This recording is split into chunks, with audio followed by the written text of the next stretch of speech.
Bonjour à tous et bienvenue dans cette nouvelle revue d'actualité. Au programme aujourd'hui, la mort de Maradona, les imitations d'Omar Sy, l'évacuation du camp de migrants ou encore la loi sur le floutage des policiers.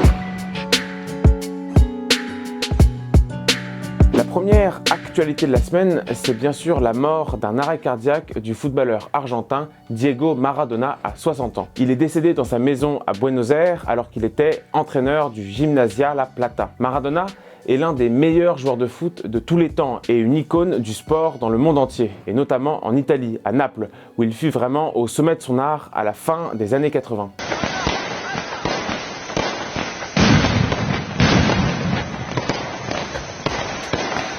Il était aussi connu pour ses excès dans et hors du terrain. Il avait notamment mis un front kick à Batista lors du mondial de 1982, ce qui lui avait valu une exclusion. Et hors du terrain, c'est bien sûr l'image d'un cocaïnomane colérique et impulsif qui ternit un peu sa très belle carrière. Mardi, on avait appris aussi le suicide de Christophe Dominici, un ancien joueur du 15 de France à Saint-Cloud. Il souffrait d'une dépression, mais les circonstances sont encore floues sur la mort de l'ailier du 15 de France. La deuxième actualité de la semaine, c'est l'évacuation d'un camp de migrants improvisé place de la République. Je vais essayer de vous résumer la situation. En gros, tout part du mouvement Utoya 56, une ONG qui milite pour les migrants et leur droit à s'installer en France. Après le démantèlement d'un camp à Saint-Denis la semaine dernière, elle a choisi d'installer ces migrants à la place de la République, sachant très bien que ces clandestins ne pourraient pas rester indéfiniment. Et c'est parce qu'il s'agissait d'un véritable coup de com' médiatique qu'on a pu y retrouver énormément de journalistes, de politiques et même certains avocats à l'emplacement même de l'évacuation, à l'instar de Rémi Buzine du Média Brut pour ne citer que lui. On peut être gêné de la manière dont ces migrants sont utilisés à des fins politiques et médiatiques par des associations qui savaient très bien qu'en les installant place de la République, en plein cœur de Paris, ils seraient délogés immédiatement. Après avoir ordonné son évacuation, Gérald Darmanin a condamné la brutalité avec laquelle s'était faite cette même évacuation. Sauf qu'on peut être sceptique dans la mesure où c'est lui-même qui a organisé son démantèlement. La troisième actualité de la semaine, c'est la publication du patrimoine du ministre de la Justice, Éric Dupond-Moretti, par la Haute Autorité de la Transparence de la Vie Publique. Éric Dupond-Moretti avait d'ailleurs qualifié cette autorité de, je cite, un espèce de truc populiste.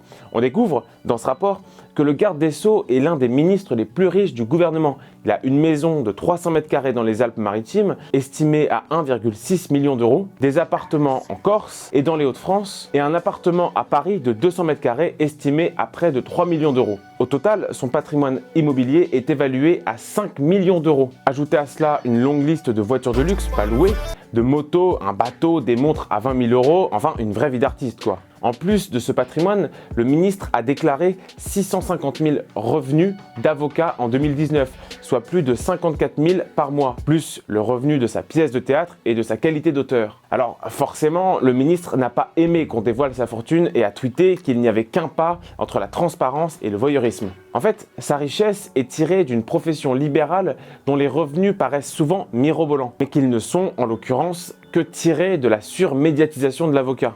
La quatrième actualité de la semaine, c'est les manifestations contre la loi de sécurité globale. En gros, cette loi fait surtout parler d'elle à cause de son article 24 qui interdit la diffusion d'images de policiers en exercice et qui oblige le floutage de leur visage s'ils sont filmés lors d'une interpellation. Cette loi condamne à 45 000 € d'amende et 1 an de prison le diffuseur d'images portant atteinte à l'intégrité des forces de l'ordre. Comme on pouvait s'y attendre, des manifestations contre ce projet de loi ont émergé un peu partout en France, à Paris notamment. Les manifestants dénoncent la dérive sécuritaire de l'État et un amoindrissement des libertés publiques. Mardi 24 novembre, les députés ont adopté la loi en première lecture à 388 voix pour et 104 contre. Cette loi est en fait une volonté du gouvernement d'élargir le champ d'exclusivité de la sécurité, qui était la prérogative de l'État avant cette loi, mais qui devrait maintenant être appliquée par des entreprises privées afin d'alléger le travail des policiers. La manifestation de samedi contre cette loi a d'ailleurs été interdite ce jeudi matin. Enfin, la dernière actualité de la semaine, c'est la parodie d'Aya Nakamura par le comédien Omar Sy qui a beaucoup fait réagir sur la toile. En gros, il s'est moqué d'Aya Nakamura et de son morceau Doudou avec son personnage à très fort accent africain. L'acteur a été accusé par des internautes de n'avoir fait cette imitation que pour faire rire les blancs en humiliant une artiste africaine. Un reproche en soi assez racialiste, mais pas très étonnant dans les mouvances indigénistes qui se disent antiracistes. Alors moi, blanc, j'ai vu l'imitation et j'ai pas rigolé. Et rappelons que le personnage de Doudou, joué par Omar Sy lui-même, est un personnage qui existe depuis très longtemps dans le SAV de Canal et que l'intention n'était absolument pas mauvaise. L'acteur a déploré la triste époque que nous connaissons et pour le coup, on est bien d'accord avec lui. Merci d'avoir regardé cette revue d'actualité. N'hésitez pas à liker, à commenter et à partager. Et moi, je vous dis à la semaine prochaine.